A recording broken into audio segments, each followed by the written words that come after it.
Hey, I'm not sure if we're live. I'm going to make sure that YouTube says that we're live before we are. It says that in progress. No, it says upcoming rather.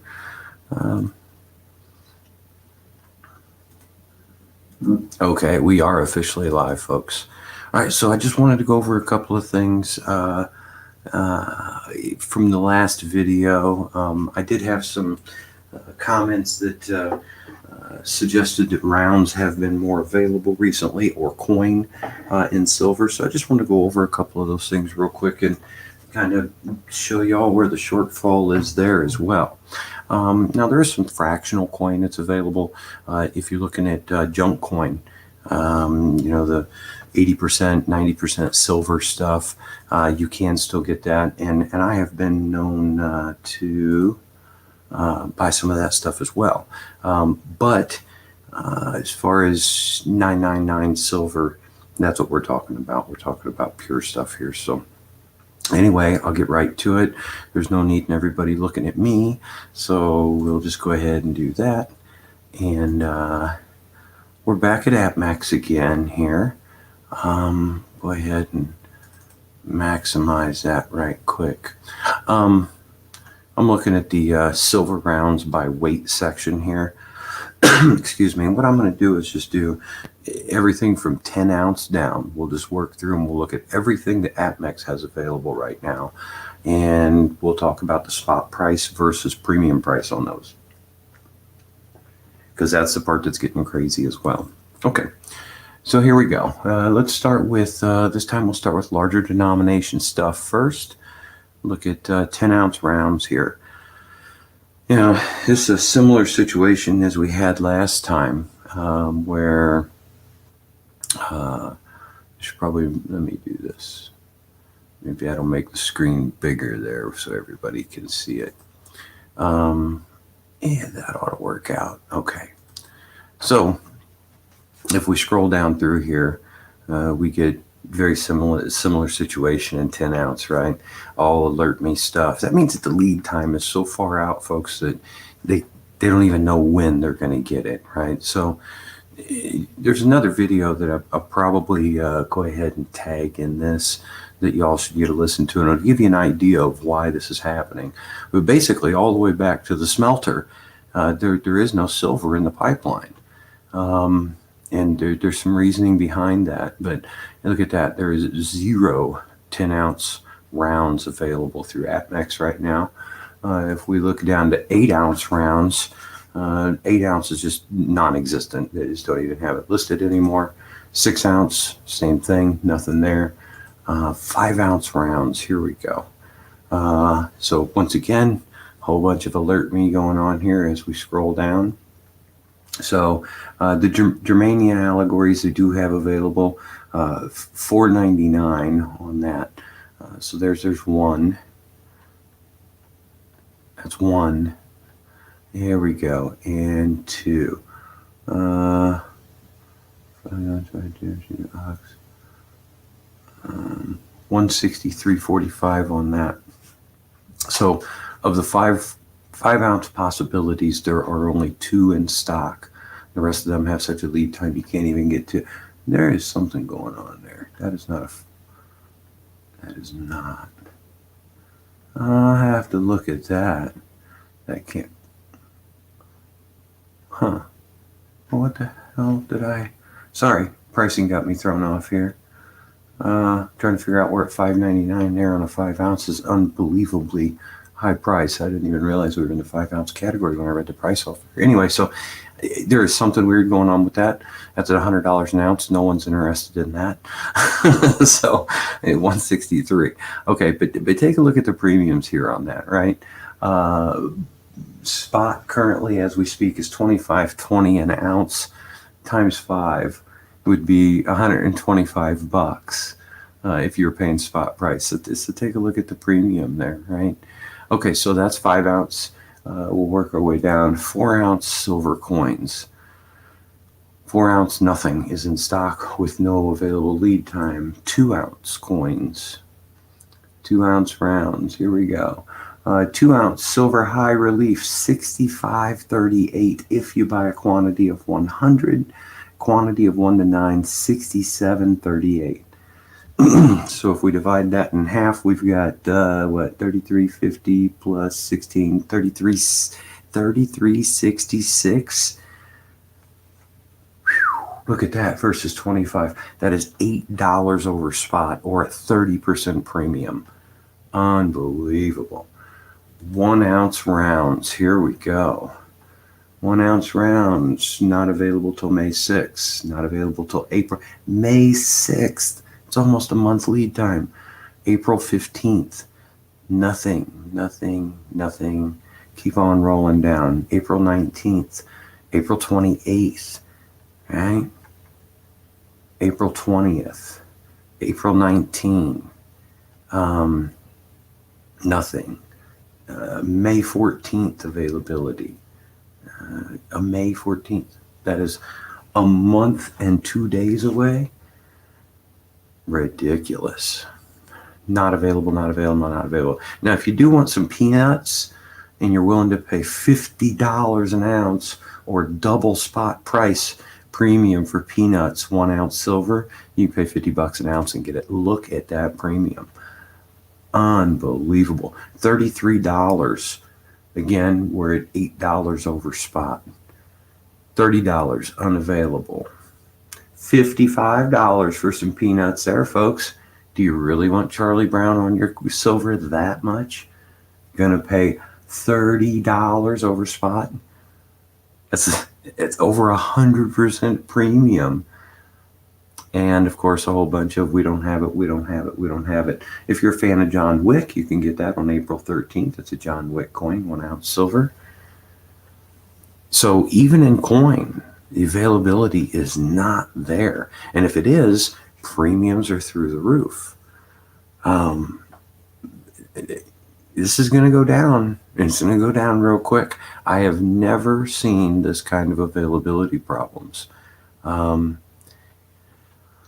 Rounds are not available. So we just looked at everything from 1 ounce to 10 ounce. We have a total of 7 items that are actually in stock with spot prices that are unbelievably high. I mean, unbelievably high. You're talking at $55. That's $30 over spot. You're at what, 62.5%. So that would be 120% of spot price. Come on. That's terrible. Okay. I don't have a lot, guys. There's I will try to find this video, and I'll drop it in the comments here, I guess. Let me find that. Excuse me. I reckon down here would be a good place for that. Between the availability and the premiums right now, it's just getting harder and harder to be able to find silver, let alone buy it at an affordable rate. I've got, here we go. This video here, excuse me. I'm gonna go ahead and just I'm going to put this in the comments section. It should appear when while you're watching the video there. If not, I'll try to put it in the hey bud, what's going on? Yeah, and JM Bullion there are other exchanges out there. Again, I have loyalty to 2 different locations, right? I'm not saying you have to go to APMEX, and everybody don't confuse me, right? There are other ways of picking up materials, right? They jack the premium so they don't take a loss on stuff. Right. Well, and here's the issue with that. And I dropped a link in the comment section. Hillbilly Jim, hello. Mudbrooker, hello. There are shorts going on. If anybody's familiar with what happened with GameStop recently, that's when some buttholes got called out on buying shorts, right? And that's what we've got. We've got less than a dozen major investors that have been buying the shorts on the COMEX since the 70s, right? And I mean, check out the video I just posted in the link for you, or in the comments, and look at that. There is a shortage, obviously, in in silver, and silver's not the only one. You know, if you go looking at stuff that's outside of my price range, really, with palladium, for instance, even at fractional buying, it's just not a feasible resource for me to get into. Don't get me wrong, buying a gram or two just for fun is just that. But when you look at the number of ETFs that have been purchased on the SLV, being silver paper stock in recent years, there's more paper being sold than what there is physical silver out there. I'm pretty confident of that. Show me paranormal. Hey, bud, good to see you. So again, and Jim, I did this video more for you than anybody else, just to show the lack of availability in rounds right now. The premiums are just amazing to me, though, and I was showing them earlier. I don't know if you got in here in time, but premiums of $30 on a $25 spot, and people are buying it at $55 an ounce when spot's only $25.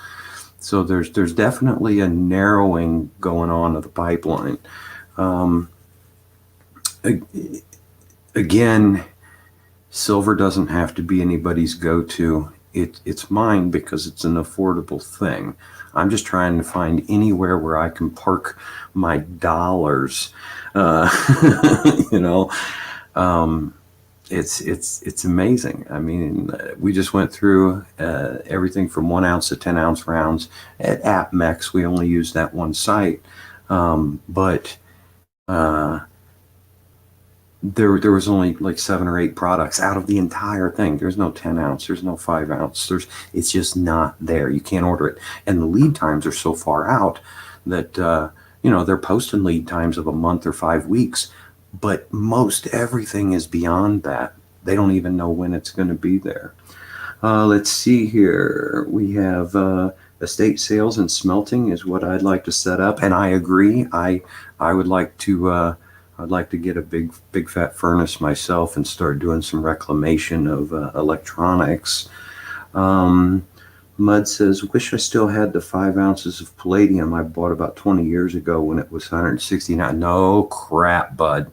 I wish you still had it too. I would be at your house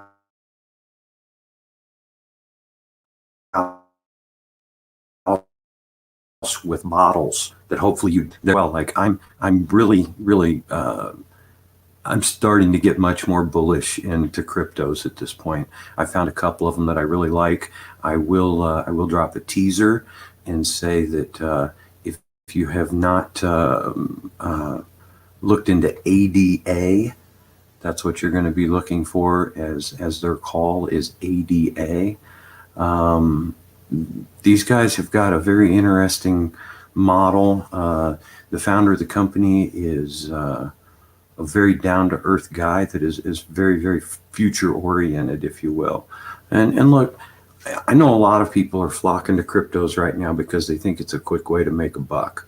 And I disagree with that sentiment. For me, it's a hedge. And that's all there is to it. The amount of dollars that are being printed at such an alarming rate right now really it bothers me. I mean, a good number of us have worked a very long number of years to try to amass some sort of wealth, right? And obviously that stuff's all relative too, to what does wealth mean to you? But to be able to live a decent life and not have to work until I'm dead, and it's being taken from me by people that are making decisions that are completely reckless from a financial standpoint that I have absolutely no control of. but I can take my money and put it somewhere else that they can't affect me. And cryptos gives me the opportunity to do that.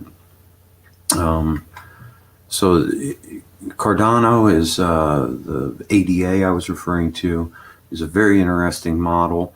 And it's not just crypto. That was not at all what it was designed for initially.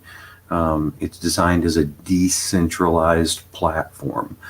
So there's many different sectors in the computing world where this technology is going to be very useful in the future. That particular crypto is having moves over the past 24 hours of 8 to 10% in gains. And I reckon that will continue. This is for everybody that said, I really wish I would have gotten in on the ground floor of Bitcoin, for instance. If you really feel that way and you have a few extra bucks and feel the way I do, then you might want to consider looking at ADA. That's a place that I'm hedging some funds recently. Let's see what we got here going on in the comment section. Should probably make that a little bigger so I can see what's happening. Gold off of circuits, careful with those fumes. Yeah, I'm interested way more in the silver in contactors and relays, man. Gold obviously is there's reclamation that can be done there as well, but the silver is way easier to get a hold of, and it's way easier to work with too. Chemicals are not needed near as much. Doing curbside shopping as a side hustle. Found quite a bit of sterling silver jewelry, enough for at least 10 ounces worth of rounds. Outstanding, Jim. That's great. So I assume it's something like Instacart or something like that. So that's outstanding. And I love all of that open source working, if you will. The Uber, the Lyft, DoorDash, all of that stuff. I find it very intriguing. 20 years ago, I wanted to do that for a liquor store. We had talked about buying groceries for people while we were buying their liquor. So it's neat to see all that come around. We're thinking a little ahead of the curve, I think. On APMEX right now, the best deal on silver is 40% silver Kennedy half, 65 to 69. Premium is $4.99 over spot on $10 face value, rolls at $88.94. I agree. I like some of the smaller denominational stuff when I'm buying old coin, right? Junk coin, that kind of deal. I look at more of the 80% silver stuff. I'm a big fan of dimes. In my opinion, if there is a genuine SHTF type situation, I want to be able to have something spendable, recognizable, and in the smallest value that I can, right? Like, I don't want to be stuck with a round that's worth $100 at the grocery store. So I have a tendency to buy dimes. I stick with the 80% stuff.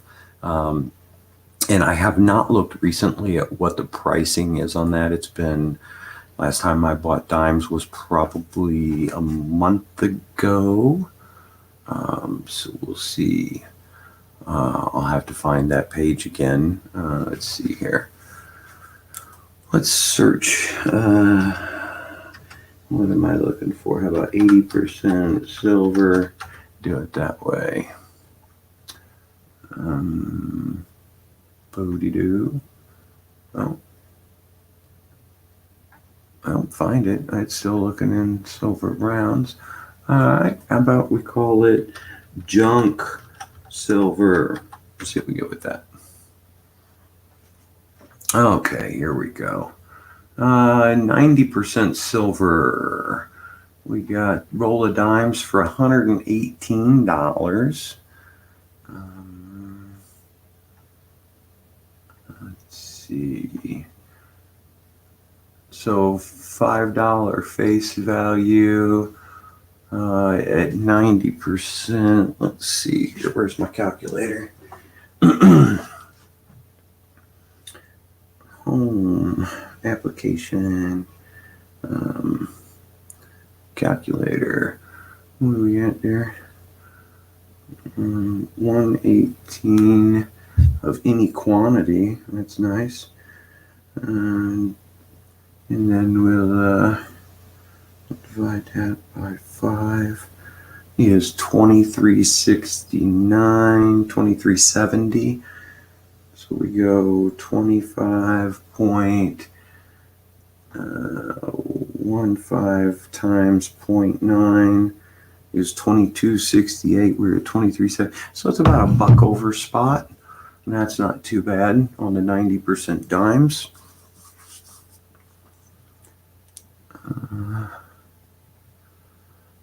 Right, it does. It cuts that comes down to cutting down into make bits, right?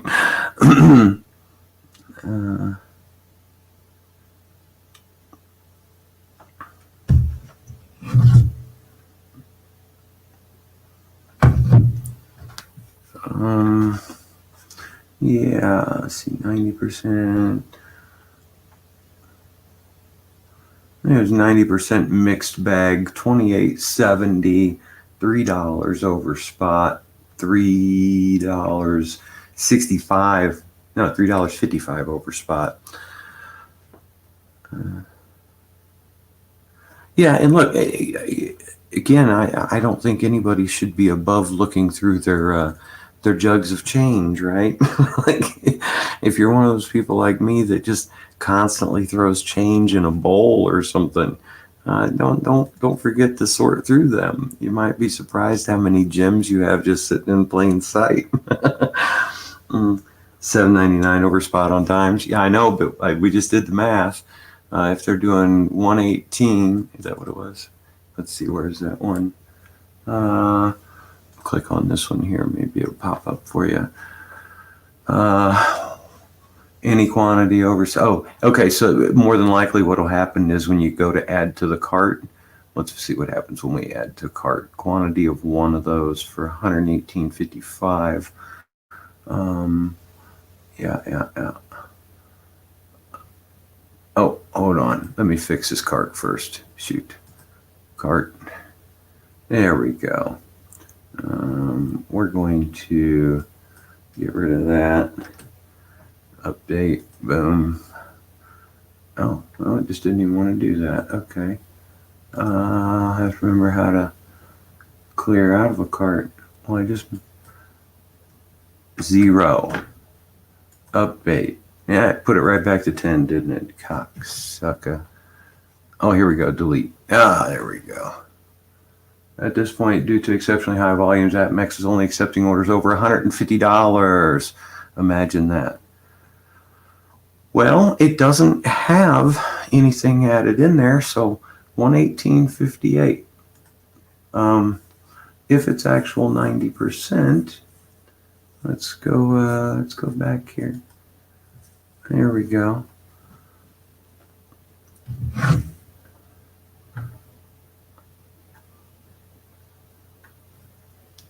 Let's see here. Oh, daggone it. I'm trying to keep up with the comments and do math at the same time, y'all. I totally stink at that. Sorry, find Wheaties in the change jug. Right. Yeah, I saw that. Yeah, 3.57 ounces in roll times. Right. And I probably fat fingered my calculator is what I did, mud.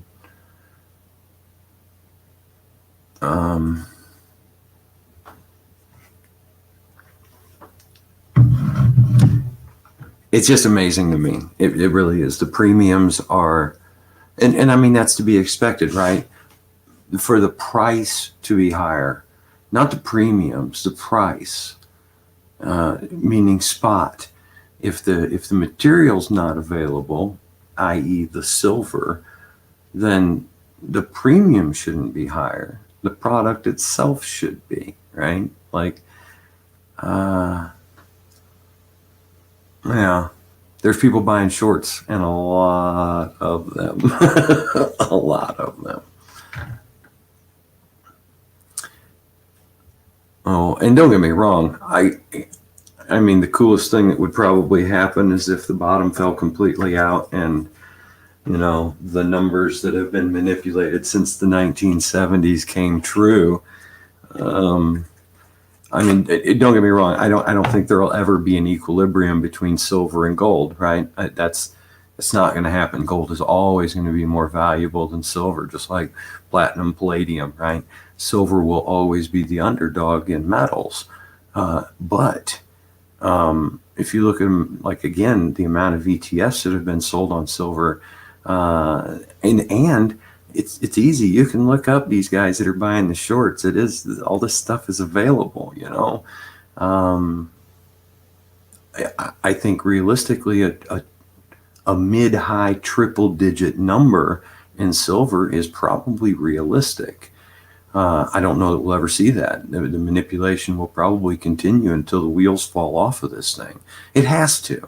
I mean, at the end of the day, if they were to let go, of the shorts and let metal happen the way it's supposed to happen, I think it's like a runaway train. It would be the final nail in the coffin of what we call this monetary system.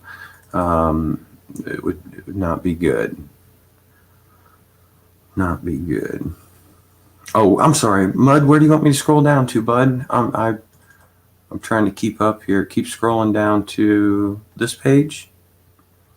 Let's see, new comments. There we go.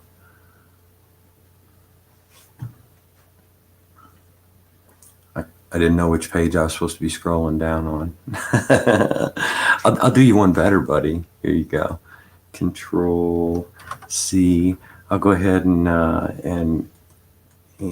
open this up to conversation because I love talking to you, buddy. If you're up for it, never been a stable ratio between the value of gold and silver. Every time you try to peg your currency to gold standard or biometrics, changes. Exactly. Okay. One of these days, I'm going to have to get myself about 4 monitors to be able to keep up with all of this crap.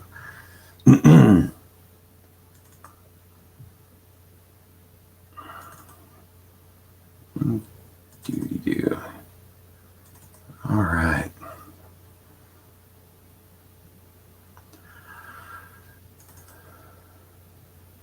But shortage is real, folks. There's zero doubt. No one's going to convince me otherwise. Like, there's have a look for yourself. There's let's see. Oh, I don't know what happened to my comments there. Everything just went wacky. It scrolled all the way to the top, and I didn't do that.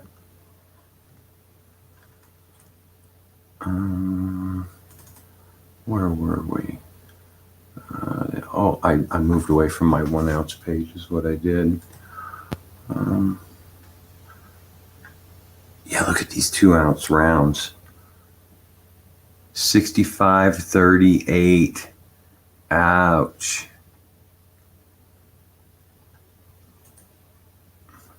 Open link and new tab.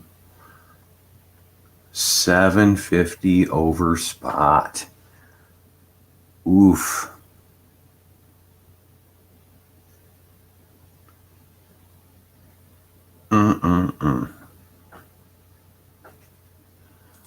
I can't be buying like that. Oh, hey, there you go, bud. I'm sorry. I didn't see you come in, Mud. Let me make sure I can hear you. I just came in a minute ago. Yeah, on the listings they give you, if you scroll down on that page, it comes up with the product info. Well, let's just give that a shot real quick, shall we? Okay. And on the rolls of junk coins, they tell you how many ounces as silver are in. I gotcha. Are in the roll, and they tell you what the premium is. You have to keep going down past the related shit. Oh yeah, I see you. Okay. Yep. Yeah. Yep. Yeah, it tells you what they're about anyway. Yeah. So the thing that that I've been watching is I have not been bullish on metal ever. Ever, ever, ever. I've always been Yeah. like a convenience kind of guy, right? Like when the kids were young, we'd go to the bank and we would get rolls of dimes and quarters and nickels, and we'd go home and we'd dump them out, Yeah. and then and find ones that were 1964 and older kind of deal. Excuse me, and try to teach them the difference in value of like this has real stuff in it, but it was never like go buy silver. And Yeah. the longer that this goes on and the more money they keep injecting into the system, the more I see shortages of this stuff. Means that somebody else is buying it other than me, and I probably should. Yeah. See, silver, there isn't quite as much of an industrial demand for it as there used to be back when,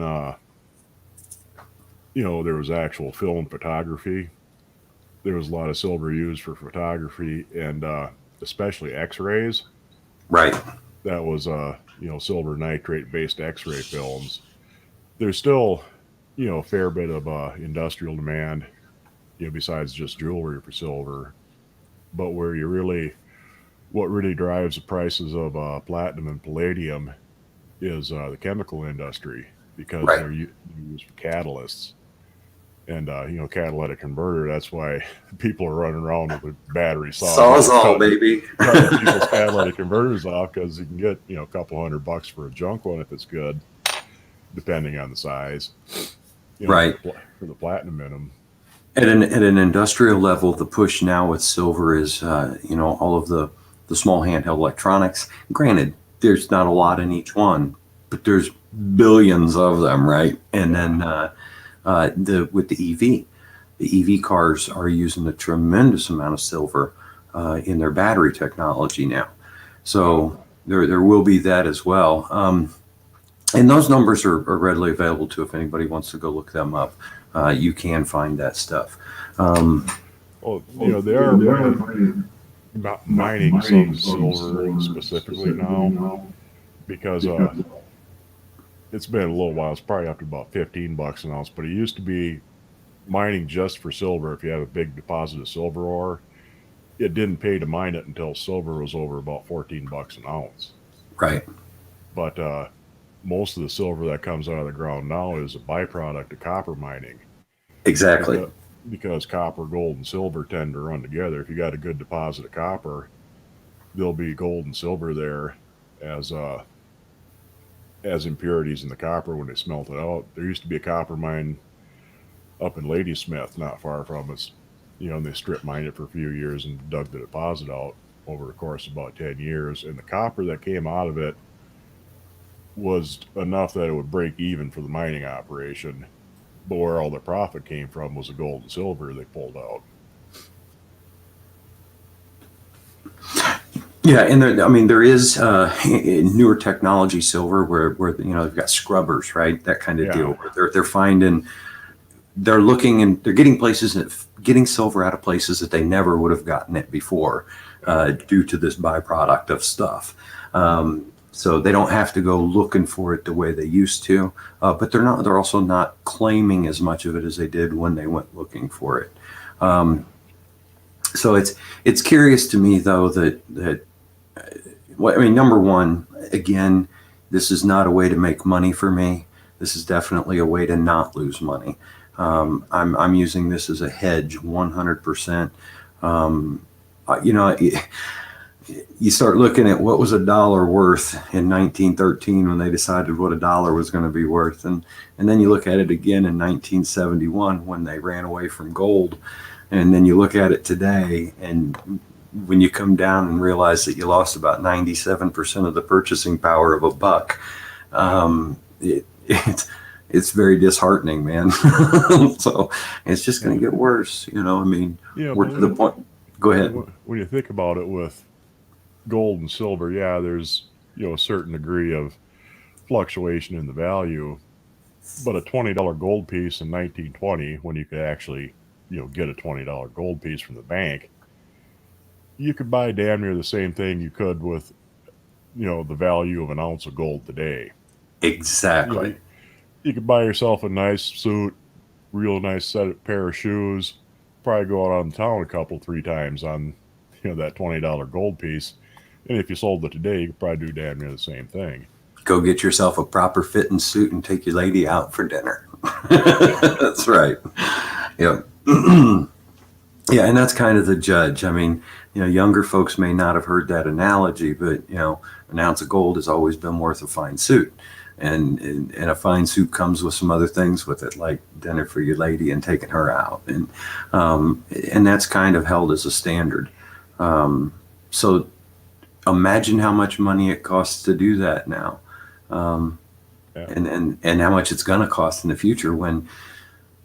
Look, before the end of the year is over, we will have injected almost half of all of the currency that's ever been created under our fiat in the past 2 years. That's an alarming amount of cash, man. Yeah. And the problem with trying to go onto a gold standard is there just isn't enough physical gold Exactly. to cover the sheer volume that you need to run the economy that we got today.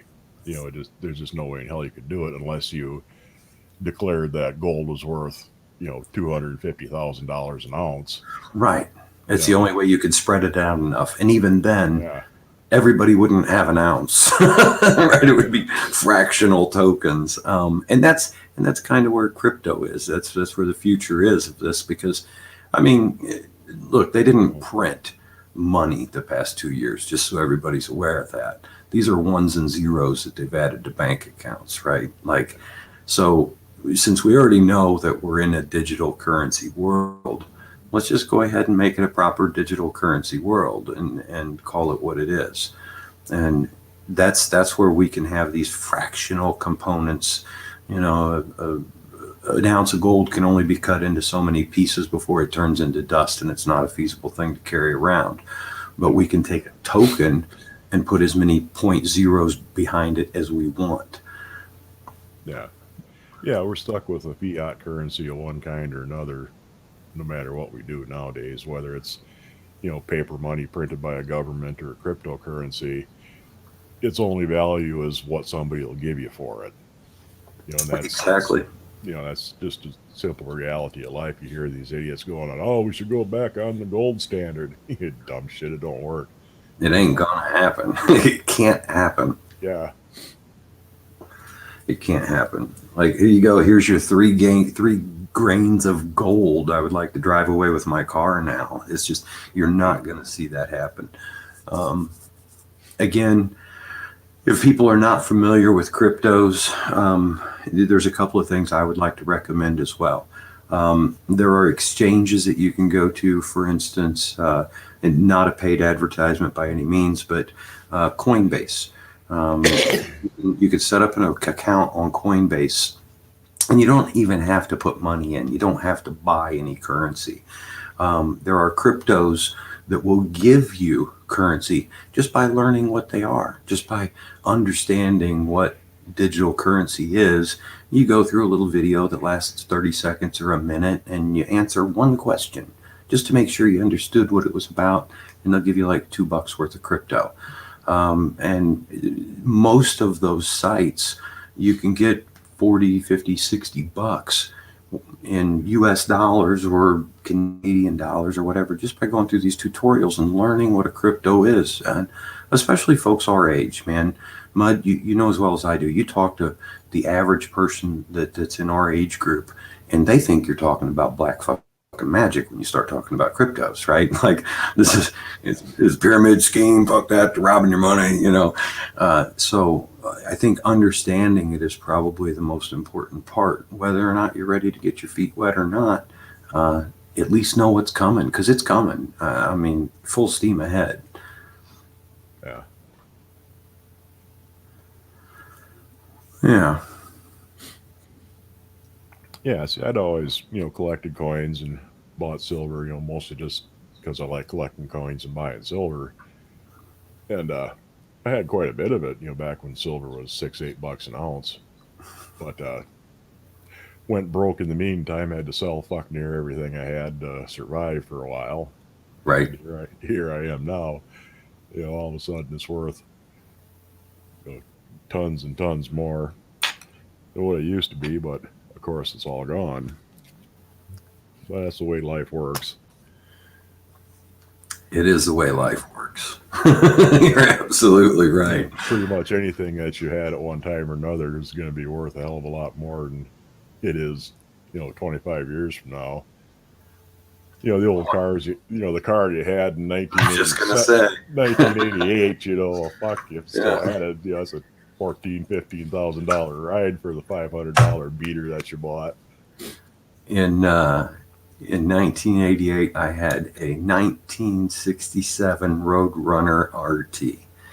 The last time I saw one go across the auction, it went for $113,000. And I was a senior in high school and drove it till the wheels fell off. It's like put another wheel on it and keep going. It, when we're young, I don't think we have the capability to look forward. The closer you get to forward, the easier it is to see, right? Yeah. And there's a fairly young audience that pays attention to us, and I feel some sense of responsibility to say to these younger folks, like, if you can stash a few bucks away, do it. Yeah. Do it. A few bucks will go a long way for your future you. One thing I always wanted to do and never had the money to actually do it to any useful degree. Back in the early 90s, I thought of this. It would be a great idea to invest in the death industry. Yeah. Funeral homes, mortuary supply, shit like that. Because burn them up stations. Yeah, because just about the time I'm ready to retire, baby boomers are going to start dropping like flies. There's just no getting around the fact. People born after World War II, you're getting in their 70s, 80s, shit like that. You might make it another 10, 12 years, which would be just fine with me. But there's gonna be a huge spike in dead bodies laying around that need to be dealt with. And if you're on the profit end of that business, that'd be a hell of a good place to have been. If you could have bought in, even buying in now, you could probably do pretty good. If you buy into, because most of your small town local funeral homes have been bought out over the years by big chains, right? And just like nursing homes. Yeah, it's the same sort of deal. And if you were to invest in these companies now, you can make a decent return on it. But if I would have had a little extra cash when I was younger and knew damn well this was coming, could have, instead of living paycheck to paycheck, salted a little bit away, and Bob's funeral company could have been sitting pretty right now. What's interesting, you should bring that one up. A friend of mine and I right now are going through the legal parameters to open a crematorium. It's number one, I think those guys are charging exorbitant amount of funds for final resting for people that might not have enough money to do something other. Near as I can tell, about half of the people that choose to be cremated, it's because they don't have $23,000 or $25,000 for a funeral. It may not be completely indigent, but I have a buddy in a neighboring state that's what he does. The cost in fuel to make this happen is only about $55. But even if someone's indigent, it's a $1,500 fee that the state will milk out of you for that service. So anyway, that we've been looking at the death industry as well. Yeah. See, I have my own cemetery here on my land. We established it after my wife's son died, and we'd always kind of figured on, trying to have it set up so we could get buried here. Well, that kind of pushed it along, and that was 2001, 2002 we did that. And it was the first new cemetery established in the county since, I think it was 1912. No shit. And where we're situated, the way it works out is we aren't really zoned out here, for one thing. I think you're starting to do it now, but at the time we weren't zoned, hell and gone out in the boonies. And since it isn't a commercial operation and we're not selling more than 10 lots a year, we're pretty much exempt from everything. Outstanding. We didn't need permission from the town board or anything like that to do it. All we needed to do was get 7 people together that lived in the same county and declare ourselves a cemetery board, parcel off a little piece of our land, and say, okay, we're a cemetery now. So we did, went down, filed it at the Register of Deeds office, and that's all it really took. And she, like we took it in there, and she looks at it, and okay, I'll file this for you. I'll get back to you when you figure out where. Nice. Because, like I said, it'd been over 100 years since anybody had actually started a new cemetery. Right. There's no one alive that did the paperwork last time. Yeah, I mean, there existing ones have bought land and added on in some areas, but yeah, nobody's actually done it. And shortly after that, a lot of old farmers started doing that. They'd set aside an acre or so of land for a cemetery because the only way they could afford to retire was to parcel off the farm. And developers are getting kind of pissed about it because they couldn't, that's a whole acre of land they couldn't build houses on. So they tried for a while to reform it, but it never really went anywhere. That's something. Yeah. Oh, what did I do? Oh, I know what I did here. I made a typo. Imagine that. I'd never do that. No. So this is an interesting website. I don't know if you guys have seen this yet. I did post this in a previous video. It's called WTF Happened in 1971. And it's just rolling charts of very interesting anomalies that took place in 1971, like productivity versus compensation. Huge change here. Went from 90.84% and just kind of went stagnant at that point, even though productivity went up 2.5-fold. I will drop this link to Control C. Where am I? Over here. Control V. Boom. All right. I feel like almost professional there. But there's chart after chart of interesting anomalies that happened. I would say plus or minus a year of 1971, maybe 2 years. So like this, 1969 to 1973 spread that have nothing to do with the monetary system that you would think, but those were the changes that took place in that time that have been the catalyst for social experiments to change. Very, very interesting. Of course, everybody's familiar with that kind of graph. We've seen that before. 1971 cost of living here. This is interesting to me. Since 1971, we've had about a 10x of inflation. So just about anything you could look at in 1970, 1971, it's about 10 times that now. For instance, if you're going to go buy a brand new house right now, you're probably going to spend $250,000 to build one. Average income of $10,000 a year, that definitely has not went 10x. But price of a car, $3,500. You go buy a new sedan now, you're going to spend $35,000. Average rent, $150. Yeah, you're in the city, you're going to pay $1,500 in rent. But here's one that I find crazy: is tuition to Harvard was only $2,600 per annum. Yeah.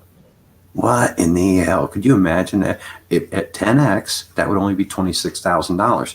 $26,000 happens to be the tuition to go to Quincy fucking University. It's about a state university nowadays. Yeah, right. It's just crazy. Movie ticket, it'll cost you about $10 to go to the movie now. 40 cents a gallon, gas at $4 is something that's happening all over the place. Same thing in food prices, short of milk, which is interesting to me. For some reason, milk has been held down. Milk, actually, the price of milk, the farmer price, milk is sold by 100-weight, instead of by the gallon when you sell it in bulk at a farm. And the price of milk now is about the same as it was in 1980. Right. That's what a farmer's getting paid for it. And you consider everything else has gone up for the cost of production. That's why there's no small dairy farms left. Right. And You that know, was the thing. I spent probably about you a know, half hour, 45 minutes trying to postulate what's the cause for that. Um, and I reckon there's a lot of other things too, right? Like yeah, a lot of, scientific advances that we've made, right? For like pasteurizing and that kind of deal that have yeah, probably, part of it has been the government subsidy system has really been fucky way back in the Depression era when a lot of the farm subsidies came into being.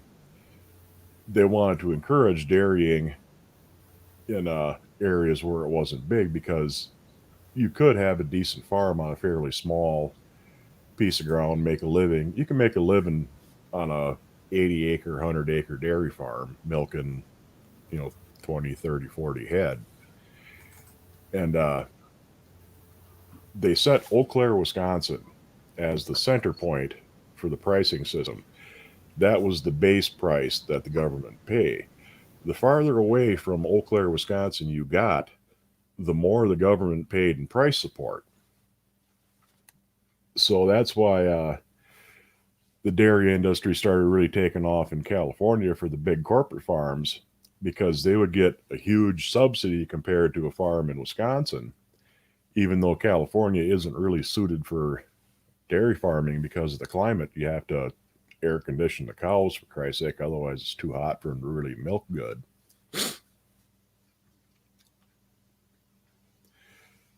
And and that sort of system really trapped a lot of people, and they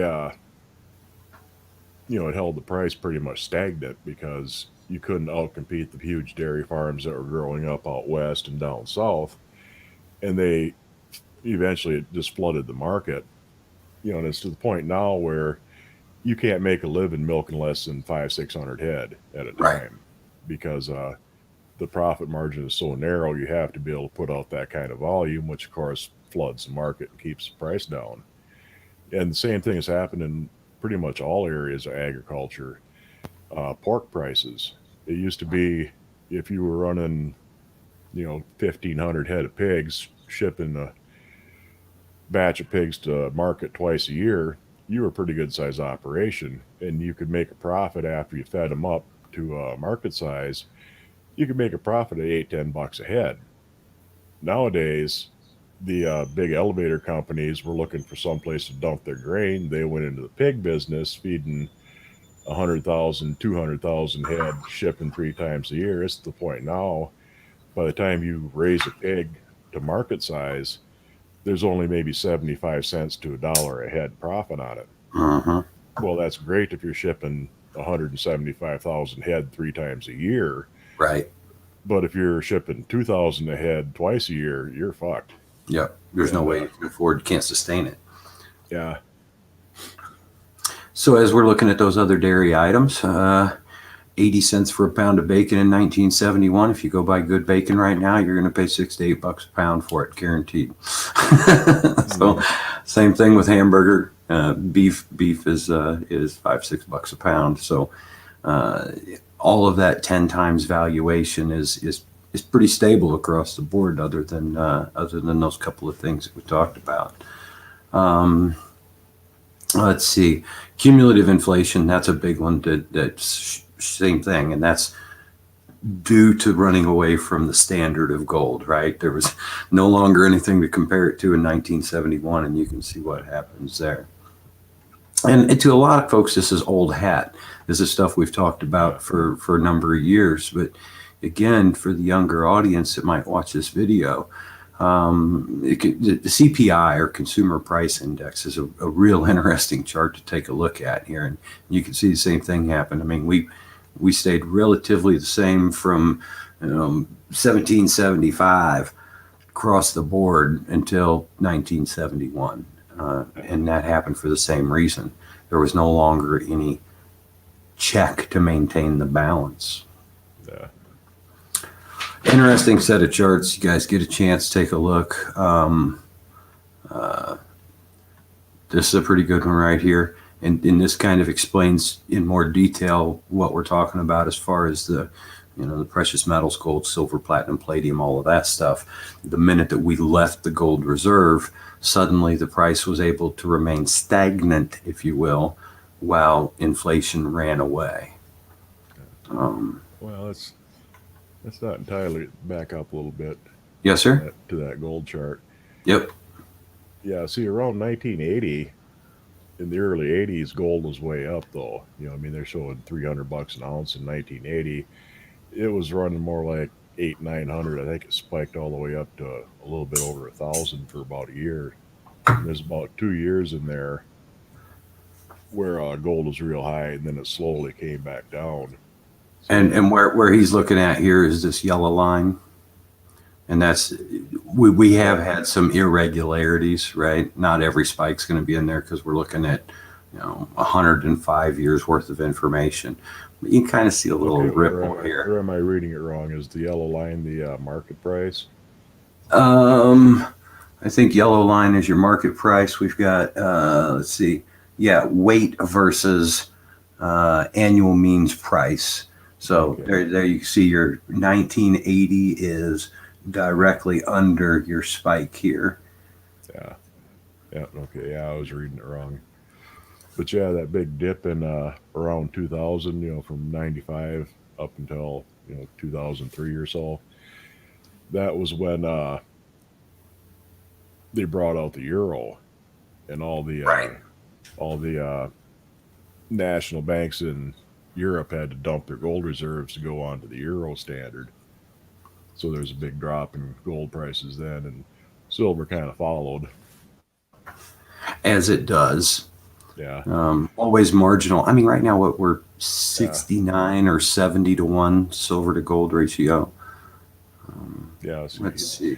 Historically, it was usually about 15 to 1 gold to silver is what they, tried to, they tried anyway to operate at that, but it usually bounced between 12 and 20 to 1, depending on all of a sudden there's a big silver strike in the Comstock lode or South America or Mexico. Now all of a sudden there's tons of silver on the market. So the price of gold would go up in comparison. Or actually the price of silver would go down compared to gold, which would fuck things up. Right. And it was the same thing with big gold strikes. All of a sudden, the U.S. had a big problem with that in the coinage early on. Right. The early 1800s, because they fixed it at, I think it was, 14.8 to 1, and it had been pretty stable right around there. And it should have been enough so there wasn't too much silver in the coins. Well, no, there were big gold strikes in Mexico and South America, so the price of gold came down relative to silver.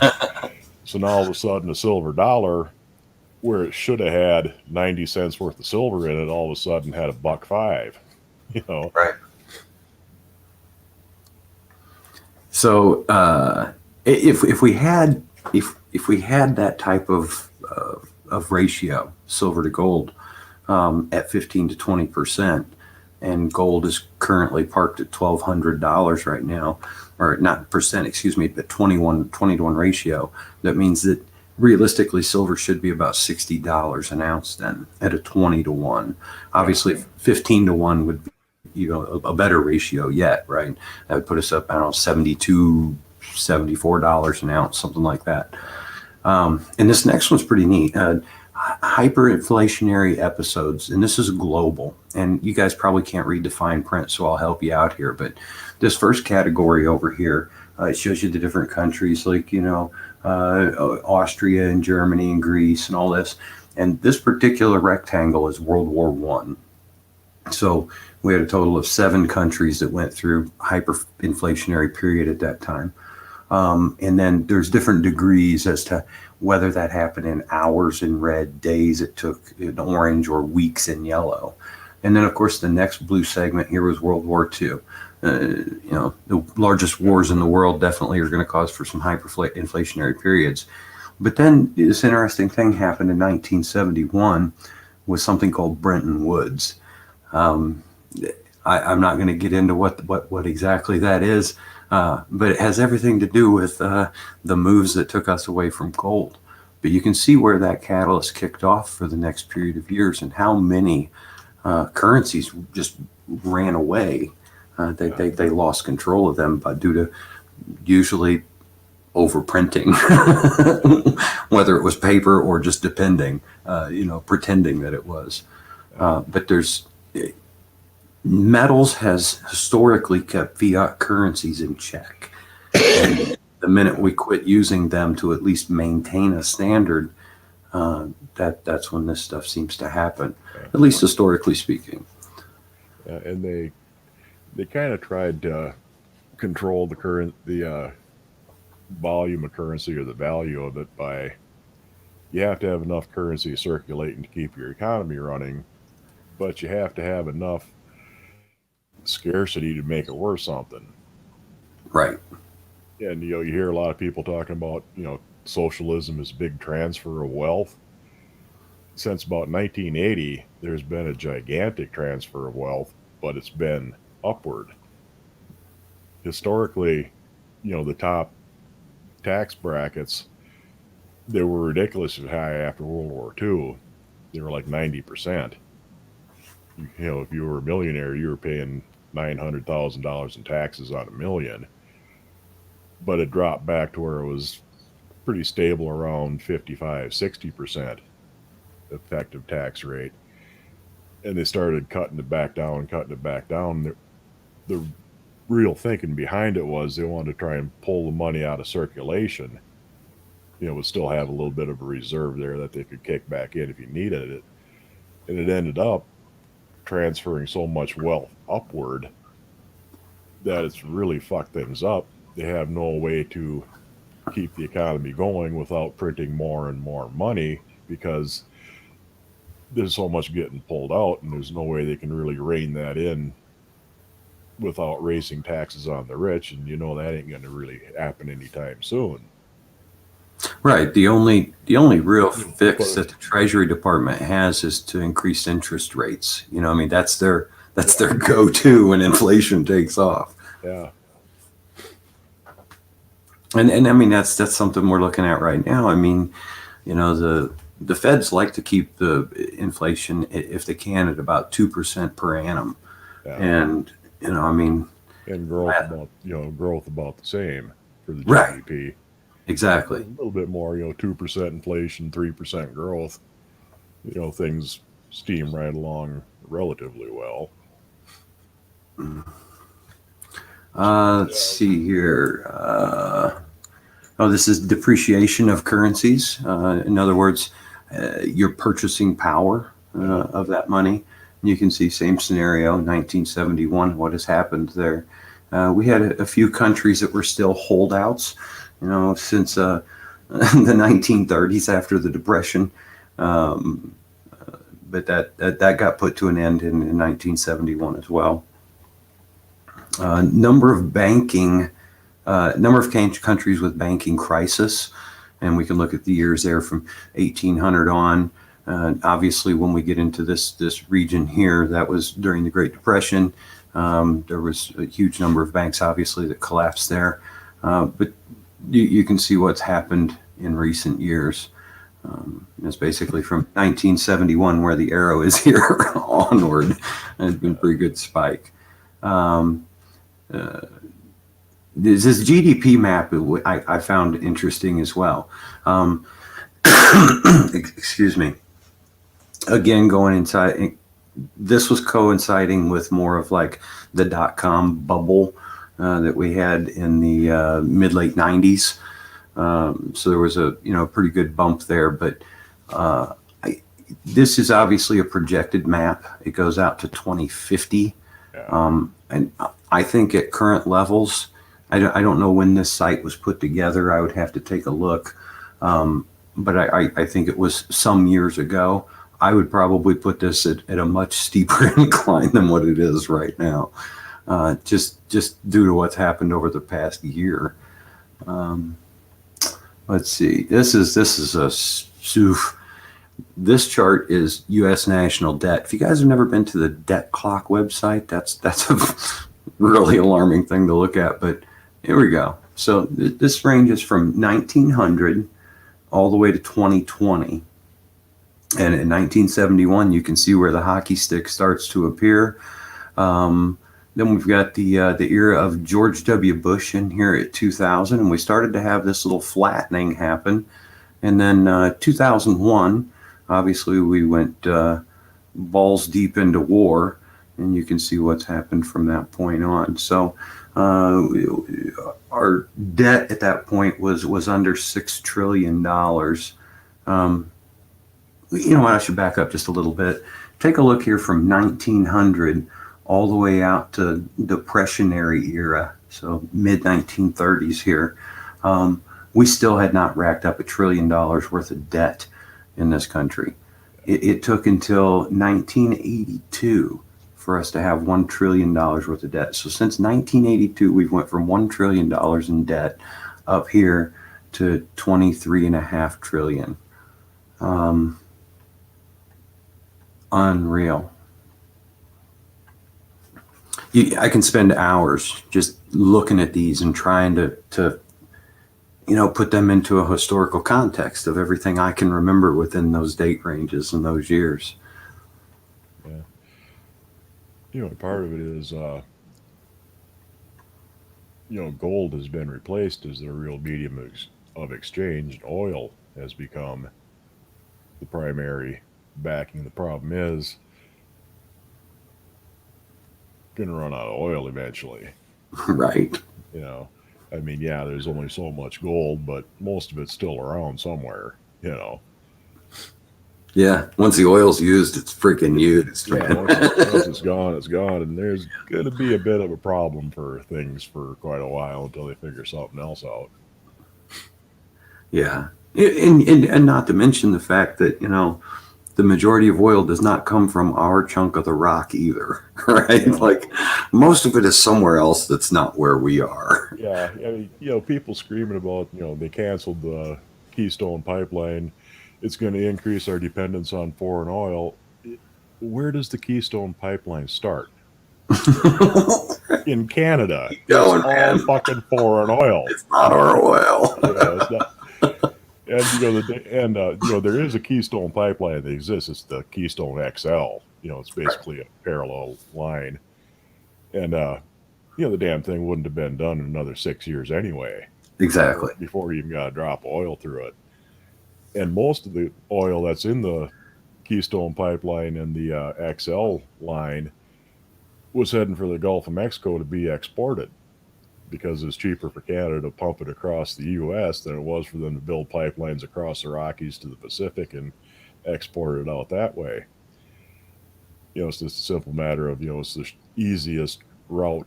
It's longer, but it's a lot easier to build pipeline across the prairie states and, through the Great Plains country than it is to try and chisel your way through a goddamn mountain going up the side of a hill with a fucking bulldozer laying pipe. Flatland is your friend? Are you kidding me? Yeah. Honestly, the gas prices now, people are really panicking about it. But gas prices now are where they were about a year and a half ago. Well, and like we showed earlier, it's gone up hugely since last May. But last May, it was a fluke because, the corona shut down pandemic. Everything. Imagine that shit, right? Nobody was using oil. China wasn't buying oil. All of a sudden, there's oil everywhere. They're practically giving the shit away. Now things are coming back. It's going back up, and people forget real fast what the prices of shit actually was. Oh God, it's gone up. They can only remember the last week. Well, Jesus fuck, man. Where was it 2 years ago, for Christ's sake? Right, and and like we were looking at earlier on our inflationary table from 1971 to today, it's 10x. It's in line with everything else that is 10x since then. Yeah. And you were talking about the import-export. This next chart is just that. It's our trade balance with the rest of the world. And obviously in the 70s, we stopped producing near as many things as we used to, and the rest of the world started to catch up with us. Yeah. So we buy it cheaper elsewhere. Yeah, it was cheaper labor, cheaper cost of production on all fronts, you know. And there's a lot of shit that you really don't want to do in your backyard. Yeah, exactly. Yeah, I Yeah. mean, big heavy duty industry, chemical processing, pharmaceutical. I mean, It's like pharmaceutical testing, all yeah, that good oh stuff. shit like that. Yeah, I mean, honestly, the only difference between a drug company and a meth lab is a little bit more fucking experience of the guy running it that actually knows what he's Right. doing. A You're lock still, on the door. yeah, I mean, you're still getting the same fucking byproducts, and the same waste materials out of the process. And all that shit needs to be dealt with. And, well, fuck it, who cares? Dump it on China, you know. Let's see, we have energy consumption per capita. Uh, yeah, we use more energy now. There's no doubt about that. Um,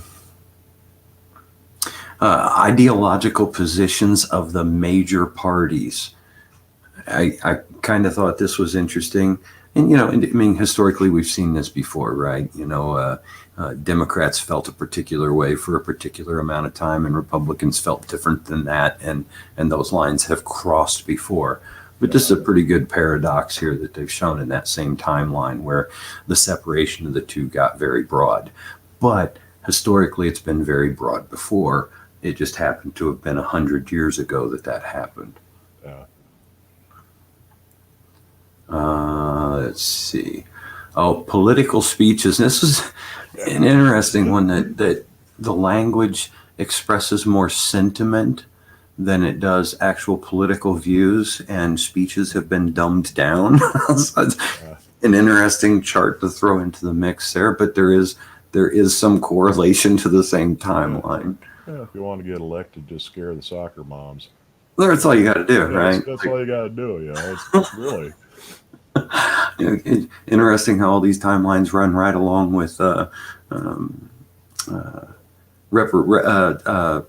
a damn suffrage, right? Like, never should have okay, gave him the vote. I know, right? Like, fuck the whole Chris, thing up. what movie was that? The Life and Times of Judge Roy Bean. Oh, nice. Yeah, they're talking about women's suffrage. Well, we gave them the vote, and the first thing they did was outlaw liquor, gambling, and prostitution. Fucked everything up.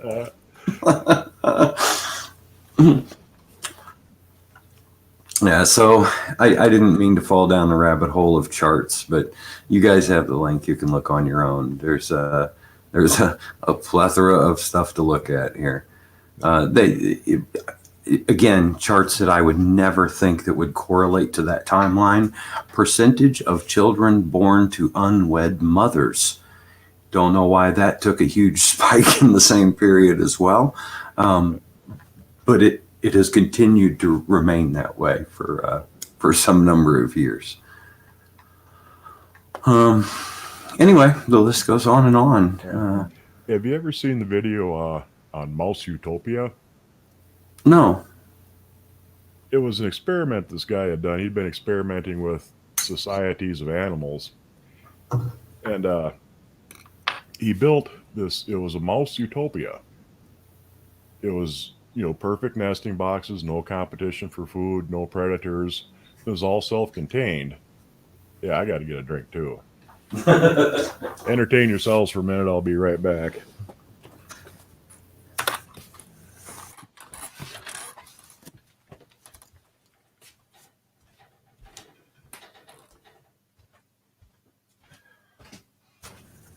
Interested in hearing about Mouse Utopia for sure. That sounds interesting.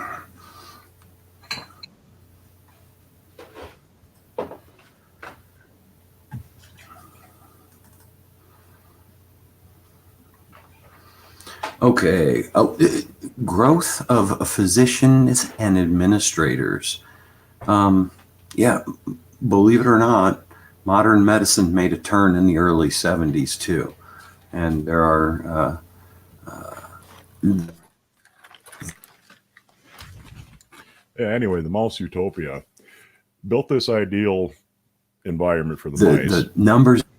And I forget the exact numbers they started with, but started off with a dozen breeding pairs and turned them loose.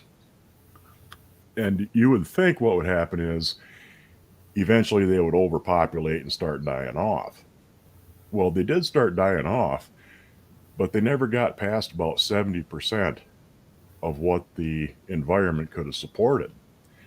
And they started noticing all kinds of really strange behavior. Breeding slowed way down. Female mice would start either abandoning or eating their young. There was a group of mice they called the beautiful ones. All they did was sit around and groom themselves all day. They wouldn't breed with anybody. They were just, perfectly healthy, beautiful mice. But they would just sit there. They wouldn't breed. And I'll see if I can find you a link. Sounds like they were perfectly content. Yeah. And there was no environmental pressure or anything like that on them. And it was weird as shit. Let me see if I can find. Yeah, I'm gonna have to get into that. Let's see, Mouse Utopia. There's a couple different videos on it, but I'll get you this one. This one's really good. I'll have to post it in the private chat. Okay. You can put it out there if you want. But Nice. If you search YouTube for Mouse Utopia, there's three pretty good videos on the whole thing. Okay. So how long did this run? Do you recall? I think they originally they thought it would run for about 3 years before it all crashed, because of overpopulation. But it only ran for like a year and a half, 2 years. It was a lot faster than they figured it would too. Really, really interesting shit. And they're still kind of arguing over how this would relate to human society, but there's a lot of real obvious parallels. When life is too easy, life turns to shit, basically. Sure. Yeah. Yeah. More money, more problems, right? Yeah. So I assume that the herd died off from lack of procreation then. Yeah, pretty much. Gotcha. Wow. Well, I'm gonna have to check that one out. That might just be my my nighttime viewing for this evening or this morning. Hot damn, day ran away with me again. It's already 20 here. Oh, you're in the same time zone, I think. So, Yeah, centrally. Yeah. Right down the middle, man. Where we end up staying. Well, back to the original idea of the show is this.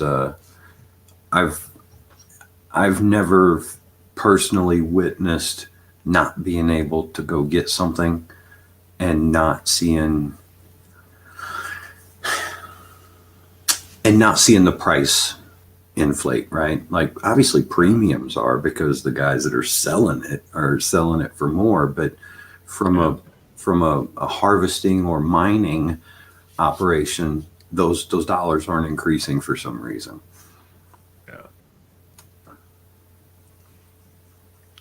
Yeah, and precious metal dealers they gotta turn their stock over. So when they're having to buy silver at 22 bucks an ounce, besides the usual profit margin, then they add their premium on besides. So if silver was to drop all of a sudden over the next couple of weeks back down to 15 bucks an ounce, they're still going to be selling it at about 28, 29 bucks an ounce. They're just going to jack the premium because otherwise they're going to take it in the ass on all that silver they had to buy when it was 20 bucks an ounce. You betcha. So, yep. I said that before. I mean, it wasn't that long ago. Silver was down around 12, 13 bucks. 12 and 13, yeah. Yeah. And, but before that, it had been running pretty steady around 16, 15, 16, 17. Well, all of a sudden it dropped about $5 an ounce. Well, it would still cost you the same damn thing for an ounce of silver then as it was when it was 15 or 16 because they just Yep. jacked the premium because they had to buy all the. Makes charging 100% premium. Yeah. Yeah. Yeah. But unless the price really spikes and wobbles like that, eventually it does come down. They've sold off the silver that they bought at $20 an ounce, and now they're buying at 10. Well, then we'll start slowly coming back down into line to where it's a more reasonable premium on it, and you're paying closer to spot again. Right. Yeah. Because, some of the premiums that are going on right now are just absolutely ludicrous. I don't know if you were around. I showed the one of $55 an ounce. Well, on rounds like that, some of them they do tend to be more collectible. They're more artistic. They're not just a generic kind of round. Right. And they put a lot more of a premium on them than they do on just the secondary market kind of stamped Bob Silver Company on them. Exactly. Yeah. 999. That's the stuff that I like. Right. I don't need a fancy high relief cut. I just need it to say 999. That's all. Well, I got a couple. There's the Germania mint. You can see they're beautiful. Yeah. I've been buying a few of them, and I've caught most of them when they first come out because they only do make so many of them. They have it kind of limited to like 10,000 of each. They got 1, 2, and 5 and 10 ounce, I think. And I've been able to catch most of them when they were, fairly reasonable. About $35 a piece for them when silver was going for about 25. Right, which is very similar to right now. Yeah. Yep.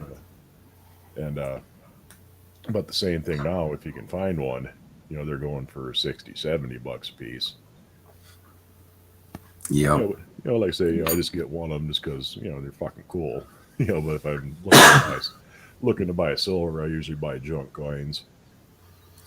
Well, and I'm kind of an even mix between the two, right? Like every time I order, I still order just about the same amount in junk as I will in fancy stuff, in pure silver. And anyway, next week is another silver order week. I've been trying to do that twice a month. But I quite frankly, I just don't know what I'm going to order because they just don't have shit in stock. So. If you can still find a bank that carries rolls of 50-cent pieces, start getting rolls of halves, because a lot of people don't realize that. They know that they took the silver out in 1964, but in 50-cent pieces they were 40% silver instead of 90 from 65 up until 69.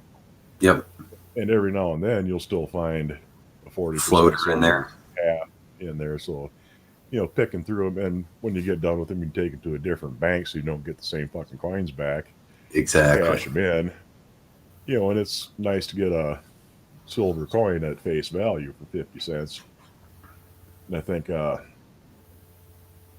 trying to remember what the difference is, because it's $1.40 face value per ounce of silver for 90% silver coins. Whatever combination you use, halves, quarters, dimes. Right. Yep. 14 dimes is an ounce of silver. And I think it's $2.12 or something like that. Face value for 40% halves. That would be real damn close. I'd have to look and see, but it's something, it's around $2 an ounce. So yeah, if you can get, an ounce of silver, you get 4 50-cent pieces for $2. Well, shit, I'm a happy boy if something like that happens. Right. And all it took me was 10 minutes to sort through them and find them. Yeah. Throw an extra one back in there, re-roll it, and walk away. Yeah. Keep them in a bucket for a while and take the bucket into the fucking bank and cash them all in at once. That's, the way I pay my property taxes, I don't spend dollar bills generally. If I have to get something for $2, I'll break a 5. Right. And then just stockpile the ones. once you get too many of them laying around, cash them in for hundreds and stash them, and throw all my pocket change in, a jar. And you would be surprised over the course of the year, you can real easily save up 500-600 bucks worth of change. Oh yeah. Assuming you don't have to pick through it for quarters because you're out of milk, cereal, and cigarettes. But yeah, I mean, it's real easy to come up with $2-3 worth of pocket change a day, and you just throw it in a fucking box or something, cash it in at the end of the year. And between the ones and the change, I got enough to pay my property taxes come January. It works out. Good on you. It works out like pretty shit. Well, my property taxes here are $140 a fucking month. Yeah. Yeah. Ouch. Like it's a little bit more. It's $4 a day in pocket change, almost $5 a day. It's just crazy, man. I think that's probably the number one thing that chaps my ass is property taxes. I did learn though that there is a senior discount for property tax. Huh. Abby made me aware. Well, here's what happened, man. Like, I didn't realize how close I was to teetering on this fucking line. I was at the store the other day and I bought something or another and I gave a gal a coupon, Harbor Freight or fucking something. Yeah. She says, "How old are you?" Or she said, "What's your date of birth?" I told her. She's like, "Oh, damn. I was trying to get you that senior discount." And I smiled and was like, "Oh, cool, thanks. I appreciate it. I'm not quite there yet." And then as I'm walking out the store, it was like, "God damn, I'm almost there." I almost did it. Well, some places start their senior discount at 50, so. Yeah, 55 in this case, but I can't wait to go get my coffee cup refilled at Hardee's when I am 55. Well, yeah, I mean, you're old enough you can get away with it. They say, do you qualify for a senior discount? Just say, yeah. Right, yeah, just fill up the fucking cup. Give me here's your quarter. Oh. But apparently, so my folks had a senior discount on the property taxes on this house when we bought it, and I wasn't aware of it. Abby, by way of the bank, she happened to notice that our property taxes went up because we lost that senior discount. Yeah. Anyway, I don't remember how much it was. It was a difference of $46 a month or something, but that's a big fucking chunk, when you're paying $140 a month. So it'll save us $600 a year. Yeah, a lot of states have shit like that for property taxes, or Wisconsin has the homestead tax credit. Basically, if it's your primary residence and you fall within certain age categories and income categories, you can get a break on your property tax, and you can either apply it to your property tax or your state income tax. Oh, I got you. Use this deduction. Yeah. But of course, I'm at the point where I just miss out on both fucking categories, so I don't get the damn thing. And that's the way it's always been with me. I've always fallen through every fucking crack in the system. I'll either make $25 a month too much or $200 a year too little. Yep. Never fucking fails. If there's a program out there, it ain't for me. That's it. I'm sure they write that around us. Like I'm in the same boat, man. Yeah.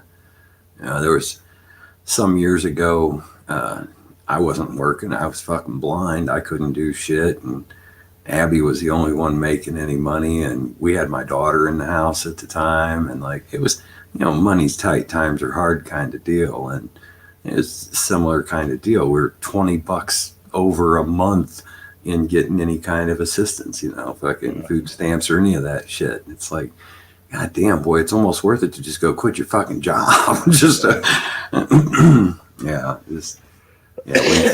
We've never been able to get any help with anything. It's never been able to qualify for those breaks. Definitely the middle, right? Middle of the country, middle of the class, middle of everything. Always fall in the middle. Well, I'm glad you hung out with me tonight. It's getting late. makes these kind of conversations a lot better when there's a sounding board, other than me just sitting here rambling and not having any input from anybody else. So I really appreciate you, bud. Yep.